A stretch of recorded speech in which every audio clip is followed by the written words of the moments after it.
terus menunjukkan jari ke arah dinding sambil berkata, terdapat seorang budak sedang merangkak di dinding. Walhal mereka tidak melihat sosok kelibat sesiapa di situ.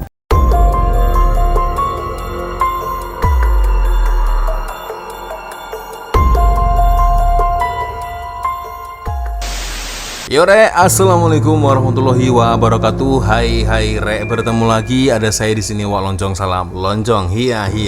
Apa kabar kawan-kawan? Semoga semua dalam kondisi yang sehat Rek ya. Amin ya rabbal alamin. Dan alhamdulillah akhirnya kita bertemu lagi di video horor malam Jumat, geng ya.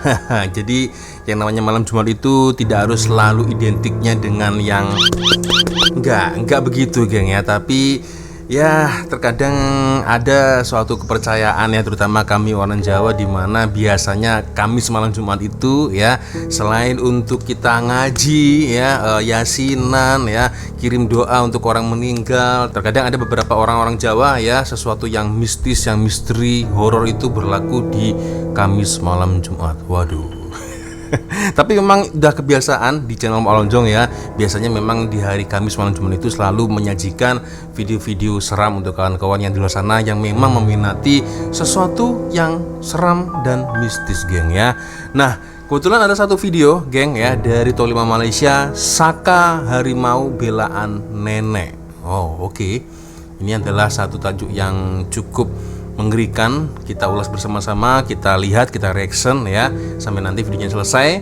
5 kisah Saka seram turun-menurun paling menakutkan di Malaysia. Wah, Saka atau Soko ya, kalau orang Jawa bilangnya itu Soko atau Saka. Oke, kita lihat geng seperti apa videonya. Tapi seperti biasanya hanya sekedar mengingatkan untuk kawan-kawan yang mungkin belum sholat, jangan lupa sholat dulu. Langsung aja kita mulai seperti apa videonya. Siapkan kopi atau teh, kita layan video ini sampai dengan selesai. Perkataan Saka berasal dari Jawa, iaitu pusaka, yang merujuk kepada warisan. Namun Saka juga boleh merujuk kepada sejenis makhluk halus yang dipelihara bagi tujuan memelihara diri. Saka ini biasanya diwarisi turun-temurun oleh waris walaupun tanpa pengetahuan mereka. Terdapat juga pendapat yang menyatakan bahawa Saka ini boleh diwariskan kepada sesiapa sahaja, dan sekiranya tidak diwarisi, pemilik Saka akan sukar mati atau Sakanya akan membuat onak dengan mengganggu jiran-jiran. Pada video ini, admin akan ceritakan kepada anda kisah-kisah Saka di Malaysia dan pasti akan membuat anda meremak. Di sini terdapat 5 kisah Saka turun-menurun paling menakutkan di Malaysia yang ramai tak sangka. Oke, kita lihat sampai dengan selesai, geng ya. Apa aja nih 5 kisah Saka ini yang cukup menyeramkan dari top 5 Malaysia. Nomor 5. Oke, nomor 5, Saka Harimau. Saka Harimau. Oke. Ya. Saka harimau merupakan jin yang menyerupai seekor harimau dan ia ditugaskan untuk menjadi kodok menjaga rumah, kebun atau tanah. Ia juga digunakan untuk menjaga keturunan pemiliknya daripada ancaman musuh yang jahat. Menurut YouTube ML Studios, terdapat pengalaman kisah seram kawannya apabila ternampak akan Saka harimau milik nenek sedaranya sedang makan di bawah rumah. Difahamkan sejak kecil lagi dia sudah tinggal bersama nenek sedaranya yang merupakan seorang bidan yang ada membela Saka harimau. Menurutnya dia pernah melihat nenek sedaranya bergegas ke laut sambil membawa opek pinang setiap kali selesai membidankan orang. Dan selepas habis je proses membidankan orang tu, nenek dia ni pun terus bergegas ke laut sambil membawa upik pinang. Difahamkan lagi di dalam upik pinang atau dikenali sebagai pelepah kelapa terdapat pulut kuning atau telur rebus untuk dihantarkan ke laut. Namun setiap kali dia bertanyakan akan hal tersebut, nenek sedaranya menjawab apabila besar nanti dia akan mengetahuinya. Seterusnya, ketika dia berumur 11 tahun, pernah berlaku satu kejadian di mana dia terlihat nenek sedaranya sedang menyiapkan satu bekas bertih jagung atau dikenali sebagai popcorn di dapur, di mana satu bekas bertih jagung itu akan diletakkan di bawah rumah bersama satu bekas kemenyan. Selepas itu, pada waktu malam sewaktu sedang tidur, dia akan terdengar bunyi tapak kaki yang sangat pelik bunyinya. Sewaktu semua orang tengah tidur pada waktu malam tu, kawan saya ni terdengar bunyi tapak kaki. Bunyi tapak kaki ni dia agak lain sikit. Lalu dia memberanikan diri untuk mengintai di bawah rumah dan alangkah terkejutnya dia apabila melihat seekor harimau yang sangat besar sedang makan popcorn yang diletakkan di bawah rumah tersebut. Keesokan harinya, demi mendapatkan kepastian Dia telah turun ke bawah rumah dan mendapati terdapat tapak kaki kucing sebesar tapak tangan, seolah tapak kaki harimau. Nenek saudaranya pula menjawab, yang datang semalam itulah kawan nenek. Seterusnya, ketika dia sudah menjelang remaja, dia faham akan kejadian yang sering kali dia lihat sebelum ini, dan dia diberitahu oleh ibunya bahawa nenek saudaranya ada mengamalkan satu ilmu, iaitu saka harimau, yang bertujuan untuk melindunginya dan memudahkan kerja-kerja semasa perbidanan. Ternyata ada saka harimau, geng ya. Itulah, geng. Kalau nak buang saka ini susah, geng ya. Bila dah keluar dari orang itu ya, saka itu akan menyerang orang terdekat atau mungkin saudaranya atau siapa gitulah, geng ya. Itu yang merisaukan, geng ya. Dan ini aku baru tahu nih, harimaunya ini suka dengan popcorn ya. Wah, biasanya kan harimau itu jenis binatang yang karnivora, pemakan daging. Ini lain, geng ya. Harimaunya suka makan popcorn ternyata ya. Oke. Ya, kita lanjut lagi, geng. Nomor 4. Oke, nomor 4. Saka bidan. Saka bidan? Buat apa bidan punya saka? Saka bidan merupakan kodam jin yang digunakan untuk membantu proses kelahiran bayi dan hal-hal masalah kewanitaan. Menerusi YouTube Kamarina Hashim, dia telah menceritakan pengalaman kisah seram yang dialami oleh Nurul sewaktu dia diganggu di kampungnya di Kota Baru, Kelantan. Difahamkan Nurul dan saudaranya tinggal dan melawat nenek mereka di kampung, dan pada suatu hari, kira-kira jam 10 malam, moyangnya berasa lapar lalu dia ke dapur untuk mengambilkan nasi dan lauk. Difahamkan lagi jarak antara ruang tamu ke dapur agak jauh dan perlu meneruni tangga, serta di belakang rumah pula merupakan kawasan hutan. Ceritanya bermula sewaktu dia sedang mengambil nasi di dapur dan tiba-tiba dia terasa seolah seseorang menolaknya daripada belakang. Walhal tiada sesiapa di dapur, sebaik saja dia menoleh ke belakang dan yang kelihatan hanyalah tandas kosong. Kemudian dia menyambung semula untuk mengambil lauk dan secara tiba-tiba kedengaran pula seseorang sedang bernafas di bahagian tepi telinganya, dan sekali lagi dia terasa ditolak seseorang. Dia dengar ada suara orang bernafas dekat tepi telinga dia. Sebentar, aku nggak fokus ini. Ini comel juga sih kakaknya nih. Fokus, Wak. Oke. Orang bernafas dekat tepi telinga dia. Di samping itu, dalam keadaan dia ketakutan, dia langsung beristighfar lantas berlari menaiki tangga sambil menjerit dan makanan dibiarkan begitu saja. Kemudian saudaranya datang menenangkan dia yang ketika itu sedang menangis ketakutan. Tidak lama kemudian, secara tiba-tiba moyangnya menjerit seolah memarahi seseorang dan menyuruh orang tersebut untuk duduk diam. Tiba-tiba malam tu juga dia dengar moyang dia tiba-tiba menjerit. Woi, turunlah kau. Apa kau buat tu? Tak reti duduk diam. Dia yang kebetulan sedang duduk di beranda luar bersama saudaranya segera berlari masuk ke dalam rumah. Namun mereka amat terkejut sebaik saja melihat moyang mereka sedang bercakap di hadapan dinding tepi dapur. Oleh itu, menurut Nurin, kejadian diganggu yang berlaku terhadapnya itu memang sah terdapat seseorang selain mereka semua. Kemudian sebaik saja ditanya moyang mereka, moyangnya terus menunjukkan jari ke arah dinding sambil berkata, terdapat seorang budak sedang merangkak di dinding. Walhal mereka tidak melihat sosok kelibat sesiapa di situ. Waduh, geng, agak seram juga ini ya. Ketika part yang ini ya, tiba-tiba ada budak merangkak di dinding ini. Ya, saka ini memang tak semestinya benda yang dibela atau dipuja, dibuat perjanjian, geng ya. Itu ya resikonya akan jadi saka keturunan, geng ya. Oke. Begitu kakaknya, aduh, comel juga ya. Astagfirullah, Kamarina Hashim. Ya. Hanya memuji, geng, tidak lebih ya. Oke, kita lanjut lagi yang nomor 3 ini, geng ya. Apa ini? Nomor 3. Saka buaya. Wah, saka buaya ini. Saya pun juga punya saka ini, geng. Saka buaya darat. Saya pun juga punya, geng ya. Hati-hati kalian ya, terutama untuk para wanita ya. Hati-hati dengan wak loncong.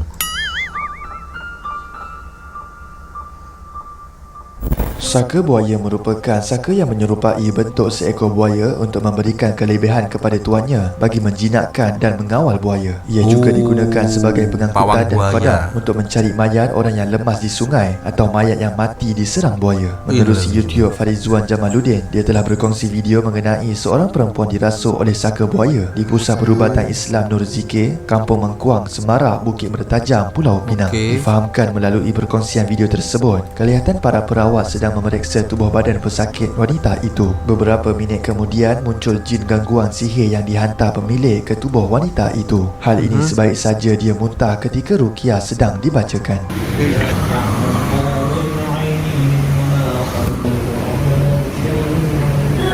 Wih, muntah geng.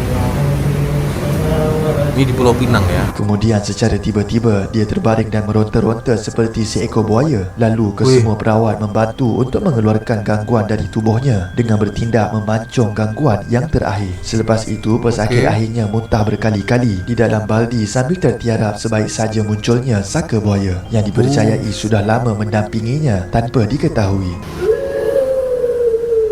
Dan muncul saka buaya yang telah lama mendampingi pesakit tanpa pesakit mengetahui. Itu kan resikonya kan.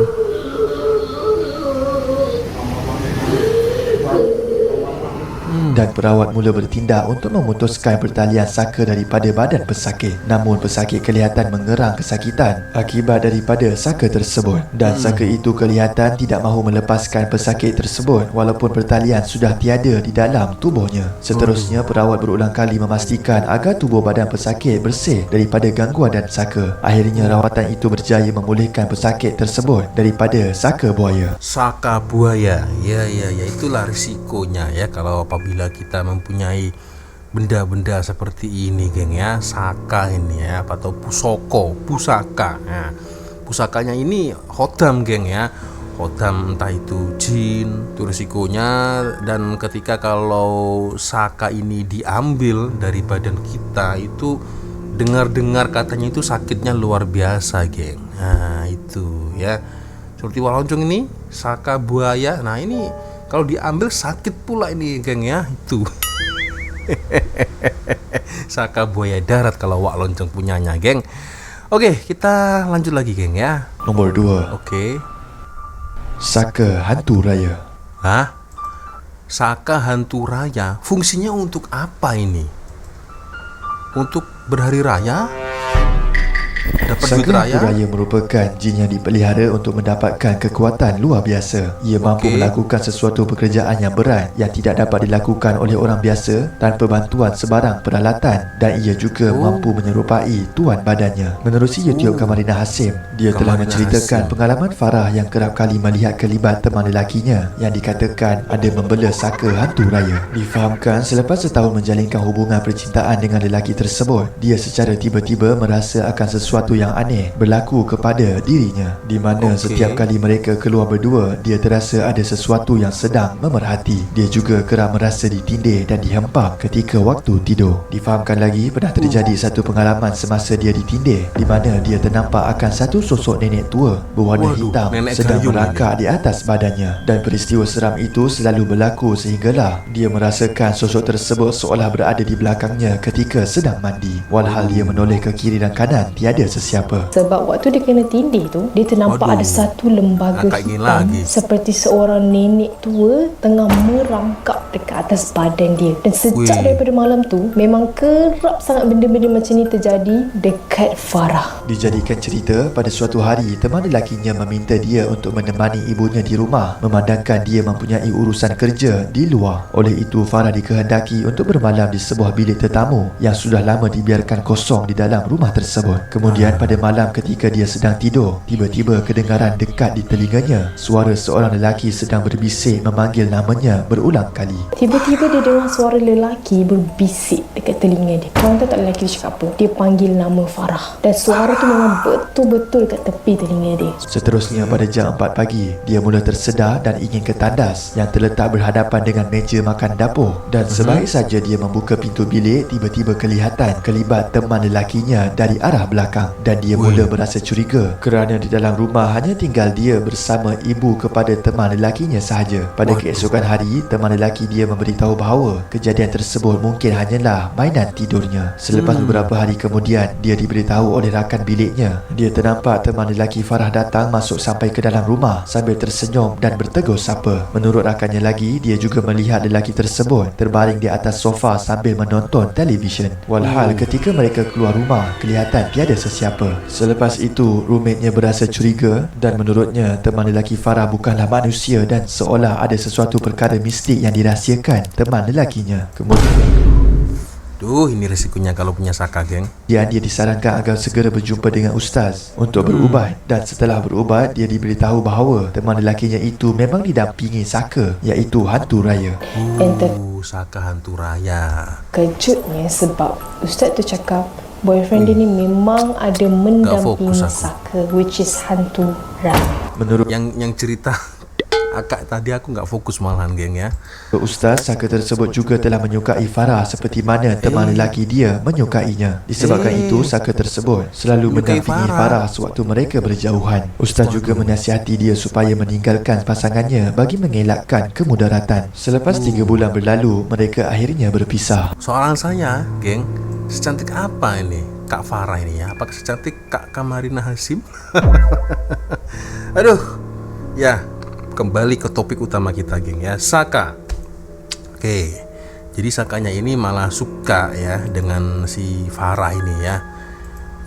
Ya Allah, itulah geng ya. Salah satu risiko mungkin ya apabila kalau kita memelihara Saka, Soko atau Pusaka ya, itu dengan malah sampai turun menurun ya, 7 turunan, geng. Kalau tak silap lah, geng ya. Aku tak pasti, boleh komen lah kawan-kawan ya.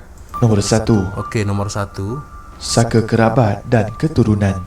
Saka kerabat dan keturunan. Oke.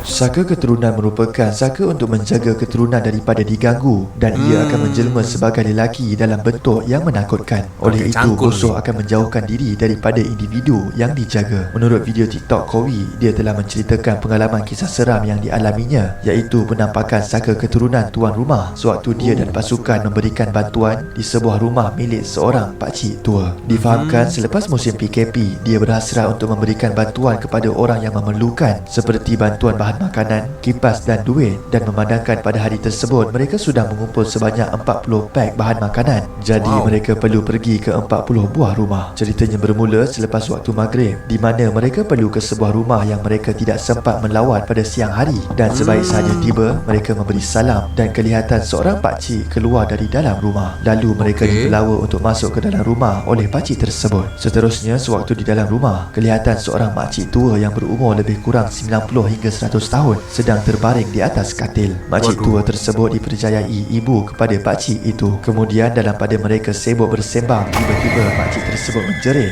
seolah memanggil seseorang kerana dia sakit. Mereka semua agak bingung seketika sebelum pakcik tersebut memberitahu bahawa maknya sudah uzur dan nyanyuk. Dalam pada kami tengah bersembang dengan pakcik tu dekat ruang tamu tu, tiba-tiba makcik yang dekat atas katil ni tadi tiba-tiba menjerit seolah-olah suruh memanggil sesuatu. Makcik ni kata, tolong panggil dia Sat, aku sakit ni. Selepas itu, sebaik sahaja jeritan itu tidak dihiraukan, secara tiba-tiba makcik itu duduk di atas katilnya sambil menjerit memberitahu bahawa rumah yang dia sedang duduk adalah milik nenek moyangnya. Ujarnya dengan nada marah seolah tidak mahu diganggu oleh mereka semua. Lantas mereka minta izin untuk beredar sebaik sahaja bantuan sudah diberikan. Kebetulan salah seorang daripada pasukan ingin menumpang tandas sebelum pulang, akan tetapi pakcik tersebut memberitahu rumahnya tiada tandas. Oleh itu, mereka sekali lagi berasa curiga, dan sebaik saja sedang bersalam-salaman, tiba-tiba pakcik itu menolehkan kepalanya ke belakang sambil menjerit memarahi seseorang dengan menyuruhnya untuk masuk ke dalam rumah. Dan secara tiba-tiba kelihatan pintu rumah tertutup dengan sendirinya, walhal tiada sesiapa di situ. Kemudian sebaik saja mereka sudah berada di dalam kereta, tiba-tiba kelihatan pintu rumah terbuka luas dengan sendirinya, dan pakcik itu sekali lagi menoleh ke belakang sambil menjerit seolah memarahi seseorang. Waktu tengah bersalam-salam tu, tiba-tiba pakcik ni menolehkan kepala dia ke belakang sambil dia menjerit, Aku cakap kau masuk. Waktu tu kami pelik lah kan. Pakcik ni marah siapa sebenarnya? Seolah-olah macam dia marahkan sesuatu, suruh masuk ke dalam rumah. Seterusnya, sewaktu dalam perjalanan pulang, secara tiba-tiba salah sebuah kereta daripada pasukannya terhenti kerana difahamkan mereka ternampak sosok seorang perempuan dengan kakinya tidak jejak ke tanah sedang melintas. Kemudian salah seorang daripada pasukannya menunjukkan ke arah rumah pakcik tersebut dan mereka mendapati pintu rumah pakcik itu terbuka luas dengan sendirinya, seolah benda yang dimarahi oleh pakcik itu tadi sudah keluar rumah. Kesimpulannya, menurut mereka kemungkinan benda yang melintas di hadapan mereka adalah saka kepada pakcik tersebut yang ingin mengganggu mereka. Itu sahaja video pada hari ini. Antara kelima-lima kisah seram ini, yang manakah paling menakutkan? Ya menakutkan semuanya sih geng ya. Tapi itulah seperti yang saya katakan tadi, memangnya kalau mau buang saka itu ya agak susah. Itu resikonya kalau mempunyai saka geng ya. Bila dah keluar dari orang tersebut ya, maka saka itu akan menyerang orang-orang terdekat, seperti mungkin saudara-saudara kita, mak bapak ibu mungkin ya. Salah satu risiko geng ya, apabila kalau memiliki soko atau saka geng ya. Itu geng. So gimana geng, apakah ada yang mempunyai saka di antara kalian? Selama menonton video tadi ya, dari menit awal sampai akhir, apakah ada yang mempunyai saka geng? Terus terang kalau saya sendiri hanya mempunyai satu saka, yaitu saka buaya geng ya. Buaya darat pula geng. Oke geng, jadi kesimpulannya saka ini tuh tak semestinya benda yang dibela, dipuja, dipelihara, dibuat perjanjian, tak semestinya geng ya. Dikarenakan ya itu tadi geng ya, resikonya apabila kalau nanti suatu ketika kita meninggal geng ya, saka ini akan susah dibuang geng, atau bahkan mungkin gak bisa dibuang. Bisa apabila kalau saka ini keturunan nah itu ya, takutnya begitu ya. So gimana geng, menurut kalian boleh komen di ruang komentar, karena sejujurnya sebaik-baiknya perlindungan, sebaik-baiknya kita kembali berlindung bukan kepada sakit tetapi hanya kepada Allah Subhanahu wa taala geng ya. Oke geng, sepertinya cukup sudah untuk video kita kali ini. Terima kasih kawan-kawan sudah nonton video saya dari awal sampai akhir, dan saya minta maaf apabila mungkin kalau ada kesilapan kata-kata dari menit awal video sampai di menit akhir geng ya. Seperti biasanya kalau ada video menarik ya yang berhubungan dengan mistis, horor, seram, silahkan kirim videonya di DM Instagram. Insya Allah kita akan bertemu lagi di video malam Jumat minggu depan. Dan akhirnya saya langsung dulu. Wassalamualaikum warahmatullahi wabarakatuh. I love you Malaysia, I love you Indonesia. Bye bye Rek.